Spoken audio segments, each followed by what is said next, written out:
this is really about raising awareness of the services that we offer and how people can access them. So as Representative Feldman said, our organization was founded actually by 3 couples in the community 27 years ago now, who they themselves were experiencing primary infertility, the inability to start their families. And they felt at the time that they didn't have the support and the understanding of the community to really give them what they needed and to see them through that time. And they got together. Today, the organization is quite different. They're still there in the background. Actually, one couple are our senior trustees. So we still very much have their support. But today, Chana offers services, as I've said, worldwide, not just locally in London and the surrounds. And we support couples dealing with various different aspects of reproductive health. And what I thought I'd do this evening, especially as I know this is really much more of an informal gathering, was to give you really 2 overviews. One, an overview of how people can access our services, because even if they're not relevant to you at this stage, they may never be relevant to you, but they may be relevant to someone you know, someone maybe you work with, someone in your broader family or in your community. And therefore, it's always helpful to know what's out there for other people, even if you don't need the services yourselves. So I'm going to give you the ideas of how people access our services. But I thought rather than sort of talk through lists and lists of what we do, I thought I'd give you a few examples of different cases that have come our way, really to give you an inner understanding of how we work. I was going to be sharing this evening's presentation with my colleague, Romy Shulman, who is our clinical manager, but unfortunately she's come down with some nasty bug. I'm pleased to say it's not COVID, but so she does send her apologies. So some of what I'm going to talk about isn't actually immediately my remit. I share it with her, and as our clinical manager, she is actually the first point of contact when people access our services. So they might access through the telephone helpline, which is staffed several hours of each day, working day. And actually, we have a deliberate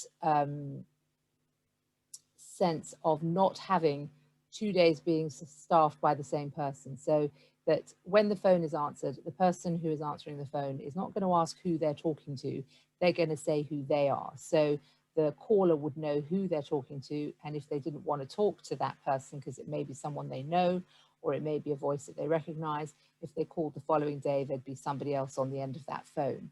The people who are staffing our helpline are professionals. They are not volunteers. They are either psychotherapists, social workers, or trained therapists. We have a team of 14 such individuals. Some are male, some are female.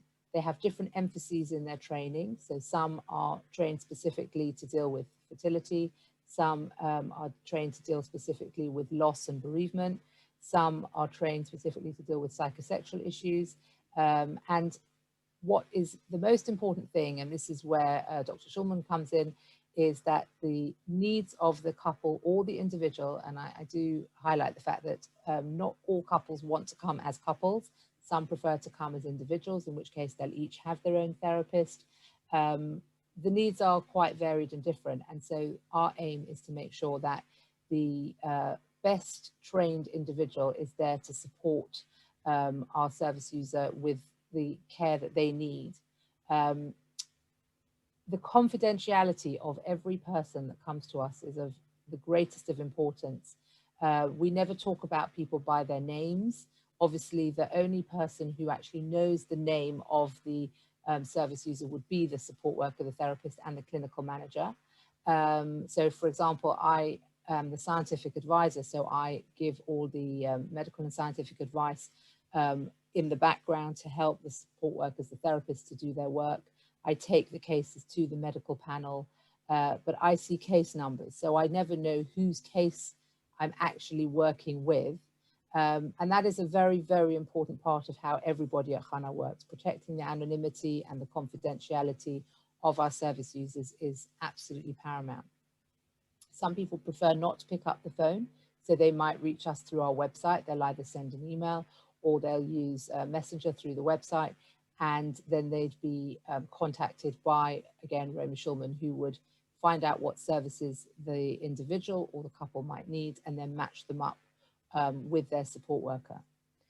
To give you some ideas of some of the different situations that people may come to Chana for, and the areas of support that we are able to offer, I thought I'd share with you a couple of cases, and then of course I'm very, very happy to take any questions at the end of my presentation, and if I can answer them, of course I'll do my best, and if I can't, I'll do my best to find an answer for you and get it back to you.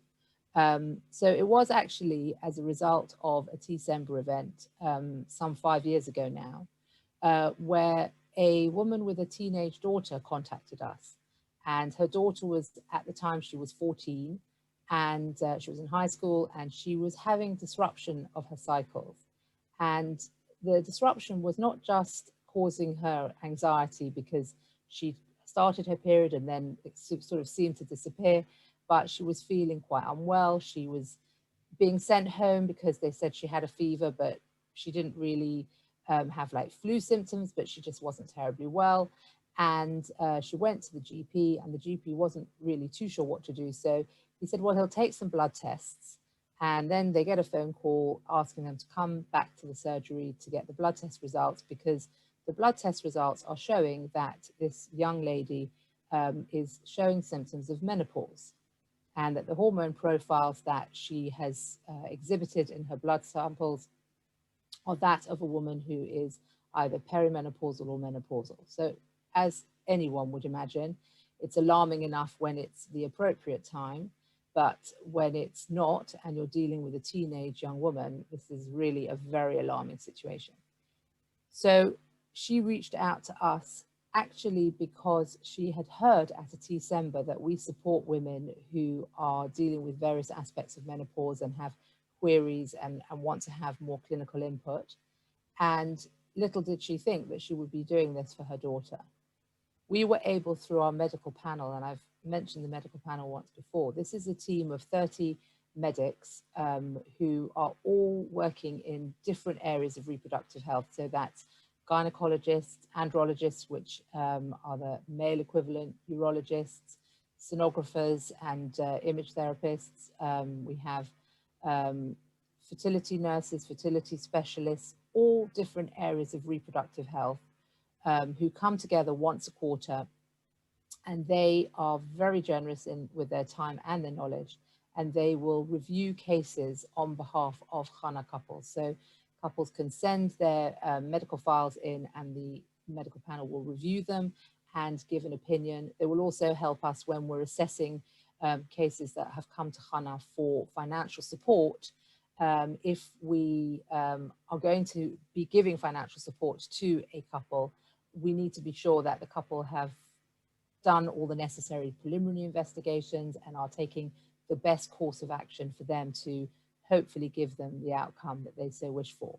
And so on this particular occasion, we went to the medical panel, and they were extremely helpful, both to put in place the right care for her at the time, and subsequently, what we have been able to facilitate for her is for her to join a program whereby she has had ovarian tissue stored and frozen. She's now actually almost 17. So the thought of starting a family is very far away from her mind, but obviously her parents are trying to put whatever they possibly can in place for her. And we have been able to put in place for her the best possible chances that she may have, so that in the future, that all being well, when she is ready to start a family, they'll be able to take the stored tissue that has been taken from her ovaries and hopefully do what's necessary to try and achieve the possibility of using her own eggs. If that isn't a possibility, one of course hopes it will be, but isn't a possibility, then of course Chana will be able to help her and support her with getting donor eggs, which is something that we do support couples to do. There are a whole variety of reasons why women may not be able to use their own genetic material, their own eggs, or men may not be able to use their own sperm. And so Chana is able to help both with the clinical aspects, but also the halachic side of this. We have close links with the London Bet Din, And so we are able to help with all areas, as it were, so that all bases are covered, so that couples are able to achieve a pregnancy, even if they do not have their own genetic material. This leads me to another situation where we are able to support individuals who have had a cancer diagnosis. Now, of course, this is a terribly, terribly shocking situation, no matter what the age, but certainly if it is in a younger person who is still either hasn't even embarked on having a family or is still hoping to have a family or expand their family, this is not necessarily something that they would think of themselves. And actually, very often we found when we do get such referrals, those referrals are often coming from either another member of the family, or we work closely with high cancer care, who will refer individuals to us so that we can help them to preserve their fertility ahead of any cancer treatment. It's important to note that not all cancer treatment impacts on fertility. It's very specific and very individual. But if there is any risk that there might be an impact, we can help individuals with storing their material. And of course, it's always speed is of the essence in those situations.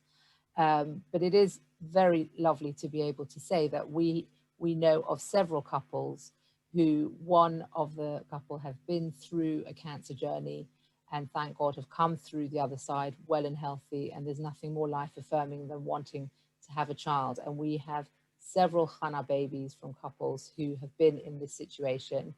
And it is really ever so wonderful. I have to say, I always feel emotional, even when I think about it, let alone when I speak about it, because these people have been through one terrible journey, but thank God are able to carry on with their lives once they're well enough to do so, and go on and have children where they otherwise wouldn't have done without the fertility preservation, which is so important. And it is something that is important to mention because it's something that at the time of a diagnosis, all people can think of is survival. How are they going to get through the treatment, the surgery, whatever it is? There are so many questions, there are so many unknowns, and it's not necessarily something that they would think of for themselves. And it's often others around them, the near and dear ones around them, that need to do that thinking for them and help them to make it possible. And with Chana's help, we cooperate with whoever's willing to help them, and that's so important.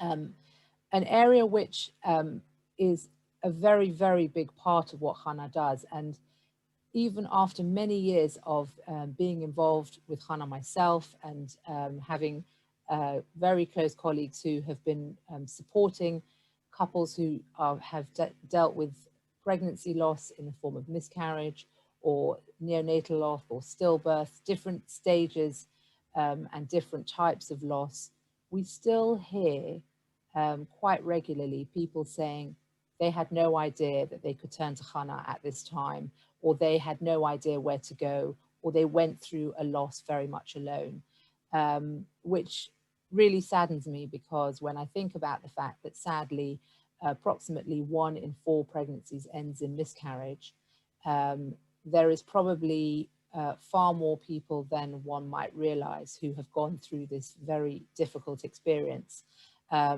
And in some ways, it's interesting to see how recently there's been a lot of coverage in the press where people feel that they can speak out more, which is something to be encouraged. At the same time, we recognize wholeheartedly that that isn't necessarily everybody's way of managing the situation. There isn't a right or a wrong way to manage the situation, but what there is support and understanding and information that we at Chana can give both members of the couple. And I really do emphasize the both members of the couple, because I think that very, very often in the whole sphere of fertility and reproductive health, because women are more willing to talk, some women are more willing to talk, women are often more willing to seek support than men are. The men often get forgotten about. And that is something that we try very, very hard to encourage the men who want to come forward for support. As I mentioned before, in our team of 14 therapists, we have 4 male therapists who are there to support men, to give them whatever it is they need. Actually, I digress for a moment, but actually during the whole COVID era where we've had to take everything online, one of the things we launched early on were online support groups.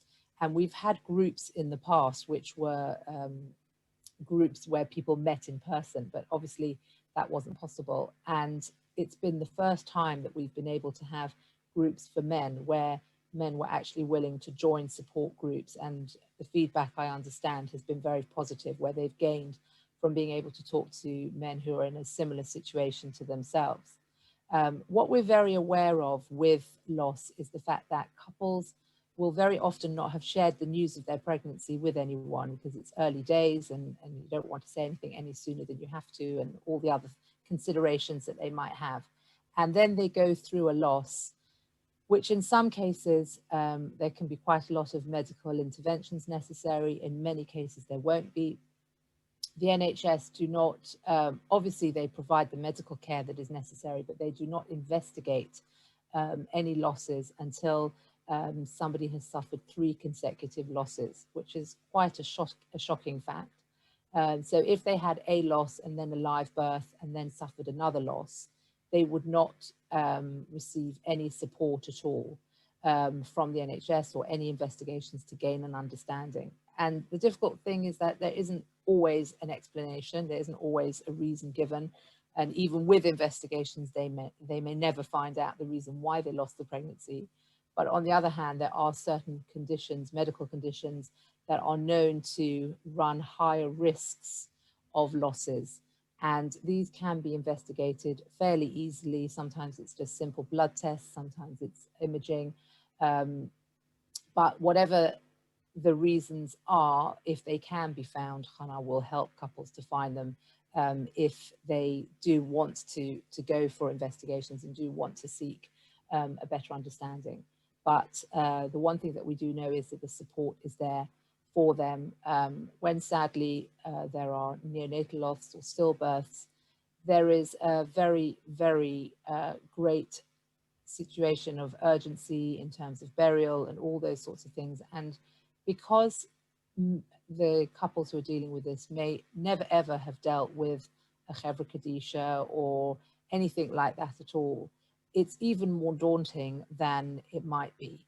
And we have very close links with the different Chevra Kadisha. We have a very well set up program with the hospitals. I'm a member of the Bereavement Midwives Association, so that they have an understanding. If they have a Jewish patient, they have all the information there for them, which has been provided for them by Chana. We have a leaflet of information so that the hospitals and caregivers can access that on behalf of the couples, to take that away from them having to deal with it, and to put them in touch with us and other bereavement services so that we can take that headache out of their hands and start the support as early as possible.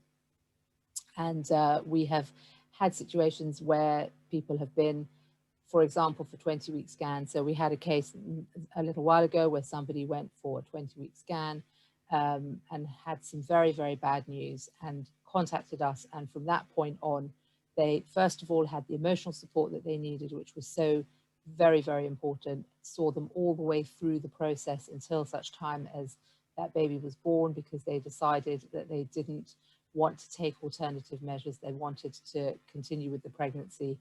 And then we were able to put all the steps in place for them so that everything was done in the way that they wanted it. They made the choices, but that they had the support and the information.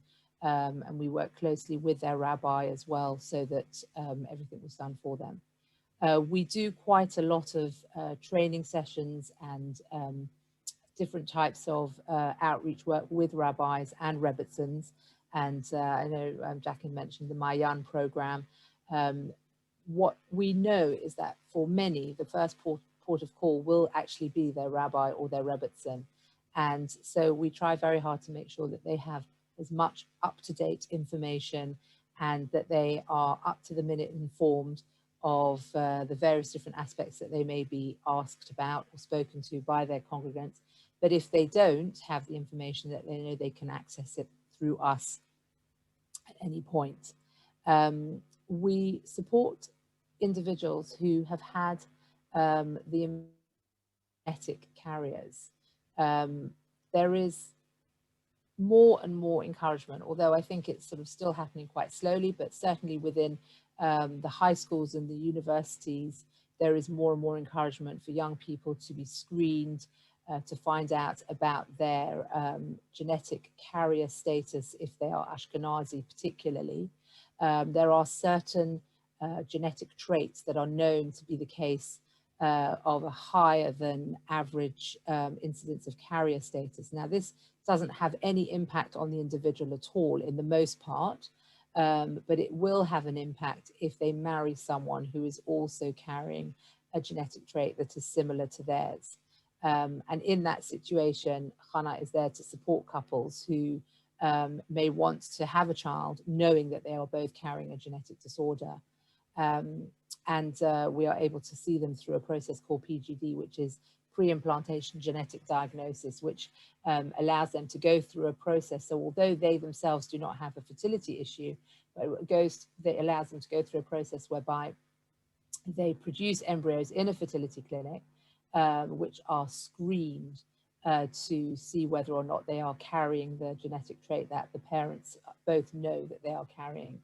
And it is a process that is quite lengthy and involved, and it does put people in a situation which they would otherwise not be in, as in they're ending up in a fertility clinic when they know they could otherwise have a child without any interventions, but it does ensure that they will have a child that does not have the genetic disorder that they are carrying. We support more and more members of families. And what I mean by that is a mother, a sister-in-law, somebody who is close to an individual who is dealing with a fertility issue. So the caller or the person that's reaching out to Chana isn't actually themselves dealing with a fertility issue, but they have someone close to them who is. And we are very, very happy to take such inquiries and to give support to individuals, because very often people don't know what is the best thing to do or say, or how they should be managing themselves around that individual. Do they say something? Do they not say something? Do they share their own news or their own stories or whatever it is that's going on in their life? Are they sparing the feelings of the individual that they're trying to protect, or are they making it more difficult for the person that they're trying to protect? Very often, that saying one doesn't know what to do for right can really make relationships strained. It can make relationships difficult. And we have a couple of members of our team who are very well versed in supporting either close friends or family with this dilemma, with this difficulty of not knowing how best to proceed with a relationship with somebody who they know is struggling with one area of fertility or not. And so the extended family support is really a very, very important part of what we offer.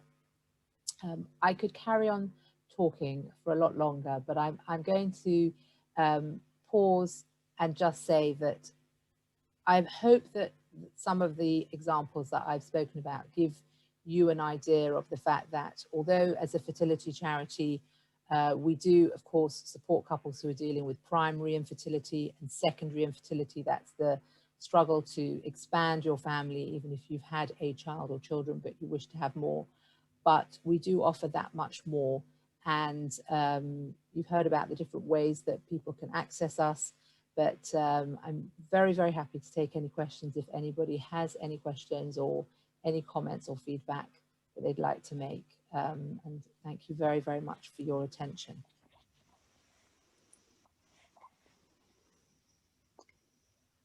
I just had a very quick question, Veronique. First of all, thank you so much for your talk. It's really very, very emotional, what you said, and you help in the most incredible way. At what point does a couple think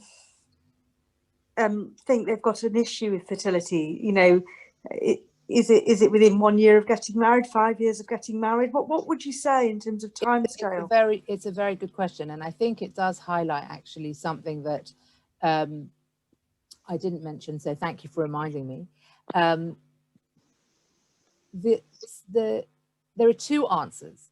The textbook answer is that couples who have been actively trying to conceive, and I think that is quite an important point, because if couples know enough about their own cycles and they know when is the right time to be trying and all those sorts of important biological aspects to such a very intimate, private matter, if they are actively trying to conceive and have not conceived within a year to 18 months, and they are otherwise healthy and there aren't any other underlying health issues, then that is the time to seek medical help. Unfortunately, it's never quite as simple and straightforward as that. And part of that is because age is a very important factor in the ability to conceive in that time frame. So what we do find is that for couples who have met later or have married later, then waiting 18 months is really not a very good idea at all, because unfortunately time is a very important factor. So for a much younger couple, if they went to their GP and they told their GP that they'd been actively trying for a number of months, the GP would turn them away. And unfortunately, there are sort of guidelines about these things. But when we say to intervene, that's from a medical point of view. But from the point of view of coming for support, I think it doesn't matter how long a couple have been trying. If they feel they need support, then they can come to Chana at any time. When they contact us, they won't be asked what their names are. They won't be asked, where they live or what they do. They will be asked, how can Chana help them? And we do find that there are some couples who will come to us for support quite a lot sooner than that. And that could be for a whole load of reasons. It could be because they feel that everyone around them is having babies. They come from families themselves where their siblings are having babies, so they're finding that very difficult to deal with. They feel that in some cases that there's expectations from those around them that they should be having babies and they're not. And that may not be because there's a problem, but it may just be that they just haven't got to that point. So we do see a lot of different reasons why people come to us, and we never ever say it's too soon, go away, come back. We make sure that they are really, really aware of how to optimize their possibilities of conceiving if that's what they're trying to do, because we do realize that there are quite a number of different elements in this, and the timing is important, the general health is important, and we also do see that there are quite a number of other health conditions that do impact on fertility that may not be immediately obvious. So, for example, I have to be very mindful of the fact that these are just individual cases that we see. It's not a generalization, and it's really important for everybody to be aware of that. I don't want to alarm or worry anybody unnecessarily, but for example, Crohn's disease, which is a disease that affects the intestinal tract, which is more frequent in the Ashkenazi community than in the general population. There are certain medications that people take to keep everything under control and regulated, which can have an impact on fertility. Now, that doesn't mean that it's insurmountable at all. We have on our panel 2 pharmacists who are very helpful in helping people to modify medications that they have to be taking for other conditions, but those medications can sometimes have an impact or potential impact on their fertility. So I'm sorry if I've given you quite a long answer to your question, but there's never too early a stage to come to Chana. But I think in terms of the clinical scenario, it really depends on the general well-being of the individuals. But if they were going to their GP, the GP would be saying a year to 18 months.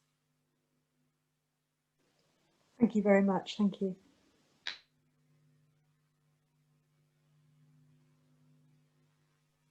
Oh, can I ask a question? Please. Yeah, please. I've been meaning to contact you, like every day, the charity, because I've had two miscarriages. My dream in the lockdown was to get pregnant, which I did do, but both of them ended in miscarriage, which I'm okay about because I have to be strong, but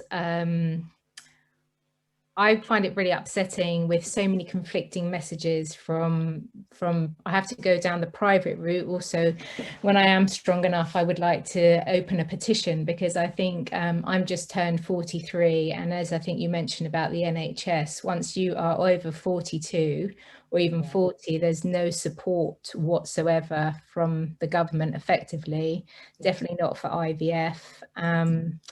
So that is an area that I will visit. But in terms of my husband and I, we now obviously, I think with all of our miscarriages, I've had 3, we've spent nearly £6,000 on miscarriages throughout the period. And now we're going to obviously start IVF. And I've been wanting to fall pregnant naturally, purely because of the journey that I'm going to embark now. And I guess, is that an area that you help people with, or? Most definitely, all of the above. I mean, in terms of the investigations surrounding miscarriage, I think I mentioned that, unfortunately, for anyone who has suffered a loss, they will not be offered any investigations at all. They'll be offered the clinical requirements that they need at the time of the miscarriage, but that's it. And they won't be offered any emotional support either. And that's very much a part of what we do. We offer emotional support to both members of the couple, because we recognize that although the woman has gone through the physical process of the miscarriage, but this is something that, you know, the child was created by the couple, and both members of the couple have suffered this loss. And therefore, we are there for both members of the couple.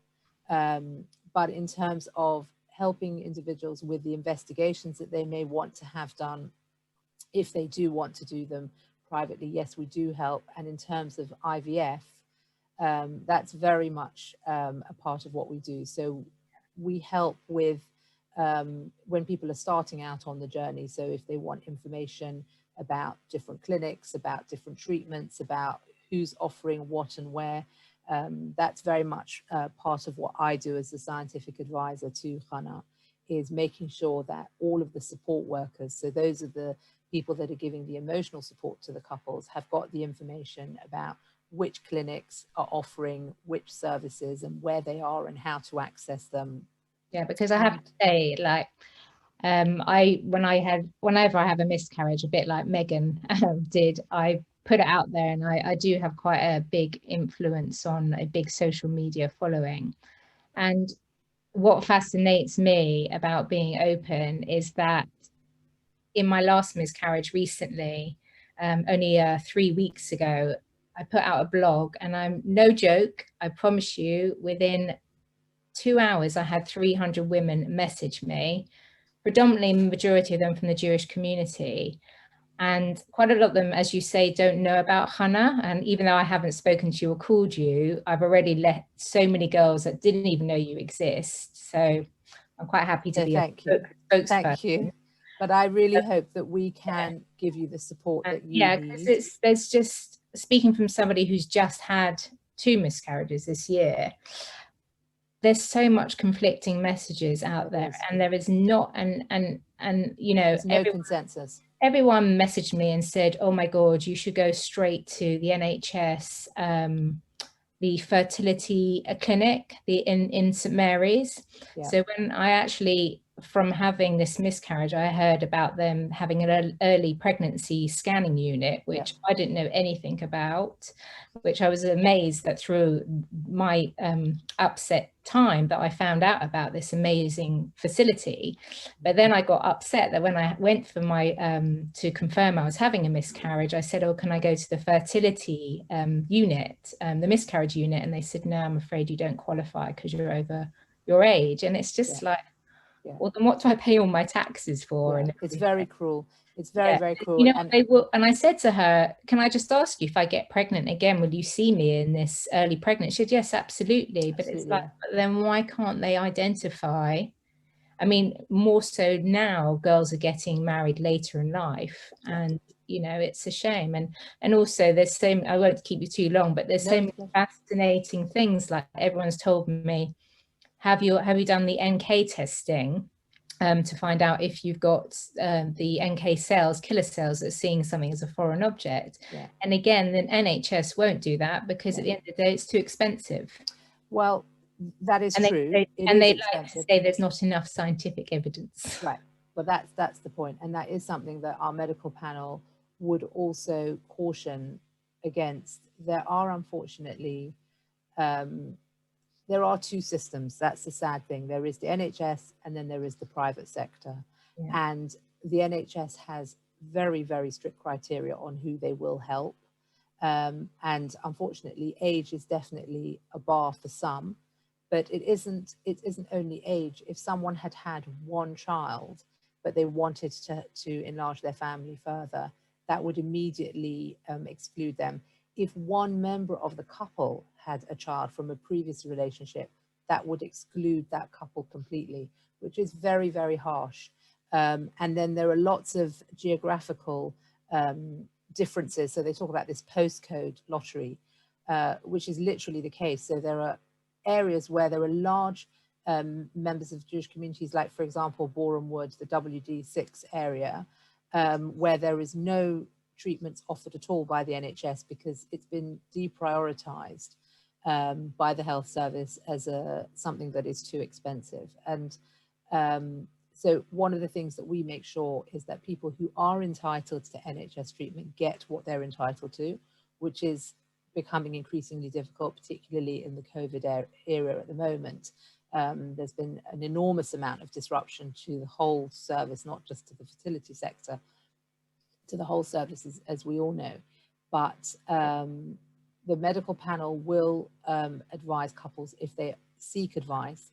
And one of the things that they will also caution on is any treatments or investigations that are not proven, that there is no scientific evidence that they will actually improve or even assist their fertility, they will counsel against them. It doesn't stop you doing it, but at least you know that you're doing something that only a private clinic would offer. It's a very difficult one to swallow, that there are certain things that are not offered on the NHS, and one has to wonder why they're not offered on the NHS. But then you look at what private clinics offer and you can see that some offer it and some don't. So you have to ask the question that why aren't all the clinics offering it? Because one of the things that the clinics are very concerned about is their statistics and their results, because clinics are rated on their successes. For a lot of people, when they're trying to decide which clinic to choose to go and have their treatments, they want to see what is the success rate of that clinic. So you would think, well, a clinic are only going to do something that's going to boost their successes. They're not going to bother with the treatment if it's not going to boost their successes. So then you ask the question, well, then why isn't every clinic offering these? They would refer to them as add-ons. That's how they're referred to. So we work very closely with the HFEA, the Human Fertility and Embryology Authority. This is the organization that regulates this sector. And I meet with them twice a year, and they update us on all the treatments that are regulated by them and those that are classified as add-on treatments. In other words, they are very aware of the fact that clinics are offering extras, which they are charging very large sums of money for in some cases. But these are things that are not proven necessarily to be beneficial. They may work, they may not, but there's no robust research to prove that they do. So I'm not sure whether that does or doesn't answer your question, but yeah, no, I mean, we're definitely going to go, as soon as I get to my next period, we're going to start the IVF and have that natural killer cells test to see, because I don't want to waste time. I don't want to, you know, go down 2 attempts and then say, oh, why don't we do the natural killer testing cells? Unfortunately, the more miscarriages you have, the more information you find out about yourself and what you've got and never knew that you had. Yeah, absolutely. It is unfortunately a voyage of discovery, and Chana is definitely there to support and to give you information and to point you in the directions of, we may not be able to give you the answers, but hopefully put you in touch with the people who can. I can actually ask you a separate question, because I have, Pleasure. unfortunately, a whole host of girlfriends who are single. Yes. And it's very, even though I'm going through my own hard time and trying to enlighten them on how important this fertility journey is, they're all single. And just because I am talking to so many women and telling them about you as a charity, even though I don't know 100% about you, but do you offer support to single girls? So we offer several different things. So one of the things that we try and inform people about is the possibility of freezing their eggs. Now, we don't fund this in the same way that we would fund a married couple to do a fertility treatment, but we have a lot of information about lots of different clinics. But one thing we do provide for them is the emotional support that they may need to think about it, to plan it, to go through it, or to decide not to do it, whichever it may be. Okay. So we're able to provide them with the information and the emotional support to do that. Okay, that was just, I wanted to know, because sometimes girls are a bit too scared to come on and ask, so I'm their spokesperson. Thank you, and happy to tell you that that would definitely be something that we would be able to inform them of. Okay, great. Thank you. Veronique, can I just ask a quick question? We can see your banner that says Hanukkah. Yes. And the very top bit says something, baby's born, and I can't see what it says. Oh, sorry, 797. Sure that there's a nice figure there, hopefully. There is, thank God, yes, 797, 797 babies born since Chana started out. Wow. So yeah, thank you for asking. Yeah. Sorry, I just No, couldn't resist to. Absolutely. Always nice to have a positive number. Yeah, that's the number of babies born since Chana started, and 46 babies born since last December. Wow, that's fantastic. So, yeah, that's God. Amazing. Yeah. Thank God. Amazing. That's such a nice positive way to I guess draw this evening to an end, unless anyone has any other questions. But I did have one more question for you, Veronique. You've touched Please. on the fact that obviously with COVID things are very different, and I understand that you're still offering obviously all the emotional support that Chana does. Yes. But can you maybe elaborate a little bit on how COVID has been affecting the couples that you're supporting? Yes, with pleasure. Yes, thank you for asking. So I think COVID has impacted on absolutely everybody's life, no matter who you are and what stage of your life you're in. But for couples who were either in the midst of fertility treatment or starting their journey, I think they were really thrown into an enormous amount of disarray, because we went into national lockdown in the middle of March. And in the middle of April, the regulators, the HFEA, took the decision jointly with the NHS England to shut down all fertility clinics and to suspend all fertility treatment, which was a tremendous blow for couples who were right in the midst of it. Even though they were still living in the middle of a lockdown, they were still trying to get to their clinics for their daily scanning and daily blood testing and the various procedures that they were taking part of as part of their fertility treatment. And this was an enormous blow. For couples who had started their investigations, everything came to a crashing halt.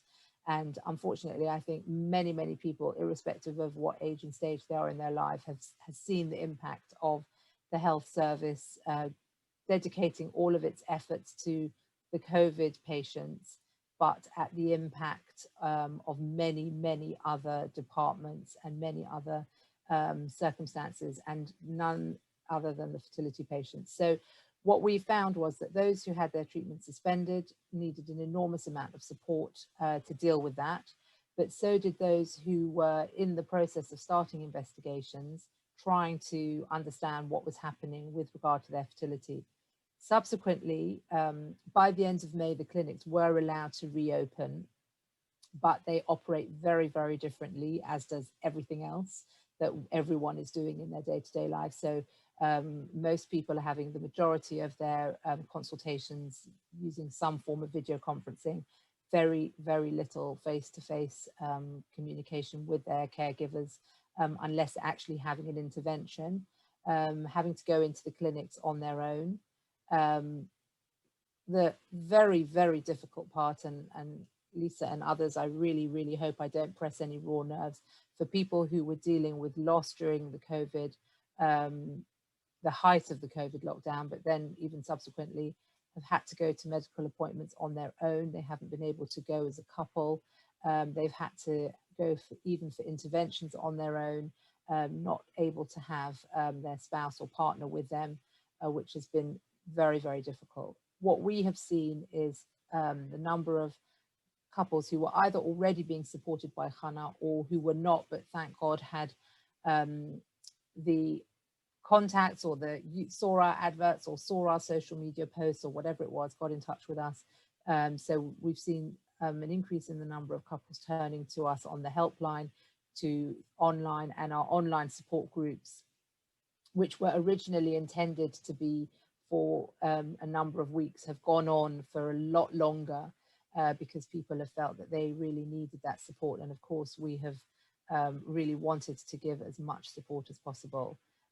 What we're finding now is a lot of people who had referrals or waiting for referrals, those seem to have got lost, and they're having to go back to the beginning and start over again with investigations and tests and trying to get into the system again, which in certain parts is really very slow. In the private sector, obviously, it's got moving a bit faster, but it has slowed things down considerably for people. And we're working very hard to make sure that people are still having their appointments, and they are definitely needing quite a lot more emotional support, I think, as well. Yeah, I think, as you said, this has not been an easy time for anyone, but you know, especially for couples who are going through fertility challenges at the moment. Obviously, we were all thinking of them. On a slightly more positive note, there's been one of the couples that I was connected through Chana, who got in touch with me. They had a really lovely, happy conclusion to their fertility journey through surrogacy, actually, over the lockdown periods, which, you know, there has been some really lovely simchas, and I know it's wonderful to hear the nice amount of stories that you have as well, because I'm sure that at times what you're doing can be really, you know, very challenging and very emotional as well. But it's wonderful that you're there for the hard times, but also for the wonderful times as well. So a big thank you to you, Veronique, for joining us this evening. We do have a slightly smaller crowd than usual, and I think, just if I can ask everyone who is on here, just to make sure that you spread the message of what Chana does, because it's not about numbers. We know that every person that's here this evening, it's important that you are here, but you know, just that, you know, like Lisa was saying, when people are asking what support there is available in the community, please let them know about this gem of an organization within the community. I have recorded this session, and I just want to check if anyone doesn't want the recording to be put on the Bushy Shul YouTube channel, please do message me off the group, and I don't have to share it. It could just be a private link. But again, if people do want to hear what Veronique had to share with us, unless I hear from anyone, I'll assume we can put it up on the YouTube channel, and then that's something that can be available. If anyone doesn't want it to be shared, just message me, and you know, we can always keep it as a private video as well. But I want to thank everyone really very much for being here with us this evening. A special big thank you. It's wonderful, Veronique, to have you join us, even if it's not in person. But please God, we should be able to have our Decembers with cakes and biscuits next year. Absolutely, please God. And thank you all for tuning in. And if anybody wants to reach me offline, Jacqueline will make sure that you can. You've got our web details or our phone numbers, and please be in touch and be safe and well. And thank you all.